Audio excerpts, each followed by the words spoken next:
মিয়াসকলৰ কথা চিন্তা কৰা একমাত্ৰ ত্ৰাণকৰ্তা অখিল গগৈ।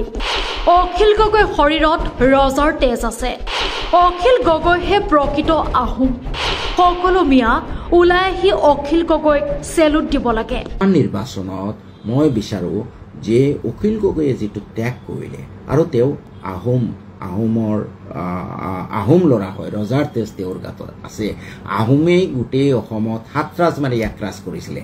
গতিকে উপযুক্ত আহোম হ'লে তেওঁহে আমাৰ হিন্দু মুছলমান সকলোকে লগত লৈ আগবাঢ়িব পাৰিব। আৰু অতীতৰ কৰ্মৰাজিৰ পৰা দেখিছোঁ অখিল আজিয়ে বিধায়ক হৈছে, তাৰ কিমান আগৰ পৰা এই কৃষকৰ কাৰণে আন্দোলন কৰি আছে। আৰু এই ক্ষেত্ৰত অখিল গগৈ অকল মই নহয়, মিয়া জনগোষ্ঠীটিয়ে চেলুট জনোৱাটো উচিত। নামনি অসমত উচ্ছেদ চলৰ সময়ত উচ্ছেদিতৰ কাষত দেখা গৈছিল বিধায়ক অখিল গগৈক। অখিল গগৈ মিয়া জনতাৰ প্ৰতি প্ৰেম দেখি এবাৰ নিলম্বিত কংগ্ৰেছৰ বিধায়ক শ্বেৰমান আলীয়ে ৰাইজৰ দলত যোগদানৰ কথাও সদৰি কৰিছে। অখিল গগৈক প্ৰশংসাৰে উপচাই পেলাই নিজৰ সামাজিক মাধ্যমতো দিছে ভিডিঅ'।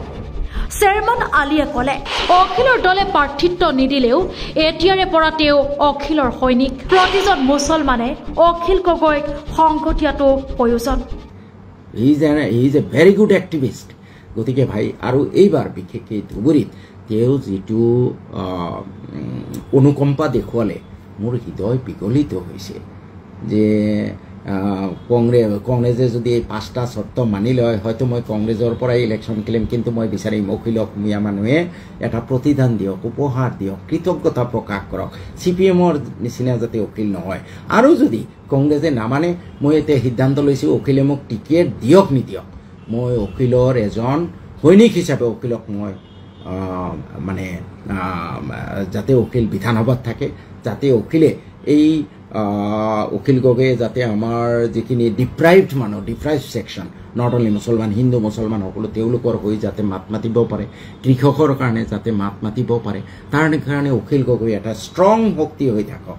মই ইতিমধ্যে সিদ্ধান্ত লৈছোঁ যে কংগ্ৰেছেতো মোৰ চৰ্ত মানি লোৱাৰ প্ৰায় সম্ভাৱনা নাই। অখিলৰ লগত মই কোনো কথাও পতা নাই যে অখিলৰ ৰাইজৰ দলৰ হৈ মই কাম কৰিম, অখিলক মই শক্তিশালী কৰিম। সমাগত নিৰ্বাচনৰ পূৰ্বে এতিয়া ৰাজ্যৰ ৰাজনীতিৰ দৃশ্যপট সলনি হৈছে। অখিল গগৈ প্ৰশংসাত এনেদৰে পঞ্চমুখ হৈ ক'লে, অখিলৰ মানৱীয়তাক প্ৰতিজন মিয়াই চেলুট দিয়া উচিত। মিয়াৰ বাবে যি কৰিব লাগে সকলো কৰি যাম বুলি বিধায়ক অখিল গগৈয়ে মন্তব্য কৰিছিল। লগা হ'লে বিধায়কৰ পদত থাকক বা নাথাকক, মিয়াৰ বাবে কৰা অখিলৰ ত্যাগ আৰু কোনো কৰিব নোৱাৰে বুলিও শ্বেৰমান আলীয়ে উল্লেখ কৰি প্ৰশংসা কৰে অখিল গগৈ। আটাইতকৈ ডাঙৰ কথা মোৰ অন্তৰ খুব স্পৰ্শ কৰিছে যেতিয়া অখিল গগৈ ডাঙৰীয়াই কৈছে, অখিল গগৈ ডাঙৰীয়াক যেতিয়া খুব ট্ৰল কৰা হৈছে, ছ'চিয়েল মিডিয়াত ভিলেন বনোৱা হৈছে, তেতিয়া অখিল গগৈ ডাঙৰীয়া যথেষ্ট ফ্ৰাষ্ট্ৰেটেড হৈ পেলাই তেওঁ কৈ দিছে যে মই এই মানুহখিনিৰ ওচৰত থিয় হোৱা কাৰণে যদি মই নেক্সট টাইম বিধায়ক নহ'বলগীয়া হয় সেইটো মোৰ কাৰণে শ্ৰেয়। মই মানুহ হৈ যিমান দিন জীয়াই থাকিব বিচাৰোঁ।